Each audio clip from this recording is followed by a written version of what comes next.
Brothers, move na kayo. Anong violation? Nako, 12,000. Plus 5,000, 17,000. Plus 3,000. Walang lisensya po. Unregistered, 12,000.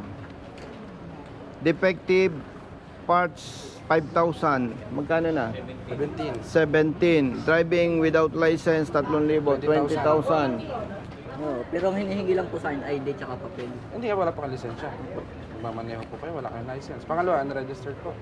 Alam mo kapatid, pag mali ang huli sa'yo, kahit 20,000 to, sagot ko.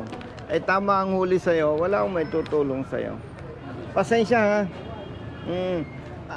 Lahat naman tayo nagkakamali. Doon sa pagkakamali mo, doon ka matututo. Nga po. Anong hanap buhay mo? Wala na, pasok sa... Estudyante ka? O di bala ang tatay mo? Ha? Mag-ingat ha. Nga po. Kahit gusto ko itang tulungan kapatid, wala akong may tutulong sa iyo ha. Nga po. Pasensya Salamat na. po. Oo. Pasensya na. Nga, salamat po. Brother, Sir, Ayun na lang nga po. ano yung unauthorized? sir, muffler. Open Yan. pipe. Hindi, open pipe po. Patingin. Ito po yung stock pipe ng Raider po. Nasaan yung iyong muffler? Nandun po, nakaka-impound po eh. Pero- Nakikiusap nga po huwag impound. Hindi, pero diretsohan tayo. Maingay hindi. Maingay po, open muffler po. Malakas talaga. Opo. Pero talagang maingay. O di congratulations.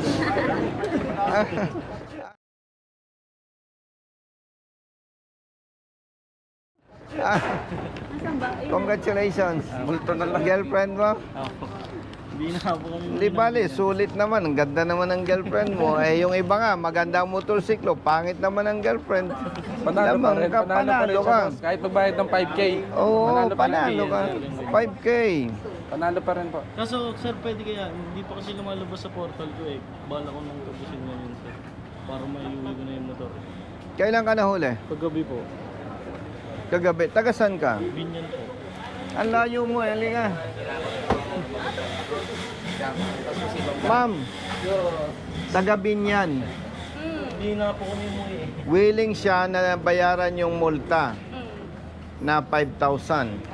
Amenable siya, loud 5.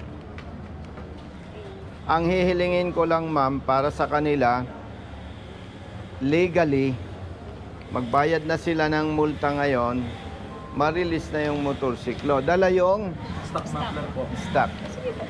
O ha? Kayo magpapalit. Opo. Basta huwag nyo itatakbo yan ng... Opo, wala akong problema. Hindi, pwede naman. May enforcer naman kayong iba dyan sa labas, di ba? Gusto nyo ulit magbayad, Hindi, pwede. okay lang yun. Huwag nating pagbawalan sila sa kanilang hilig, di ba?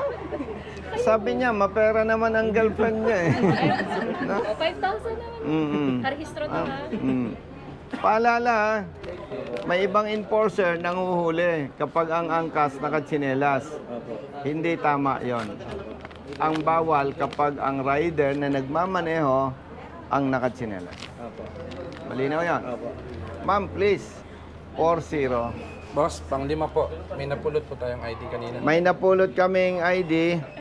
Picture natin at isasama na natin sa announcement na i-claim na lang sa Dito na lang. ito extra service, hindi ito trabaho ng LTO. Diba? Yan. Photo.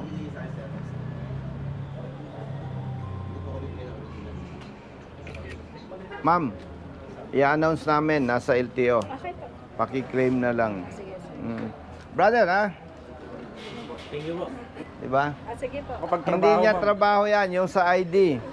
Kaya lang bilang public servant, hindi siya makakatanggi kasi public service yun eh. Alangan naman doon ko sa barbershop dalhin. So i-announce ko ma'am na yung ID niya nasa iyo. Okay, Operations Division. And your name is CJ CJ Plata. Plata.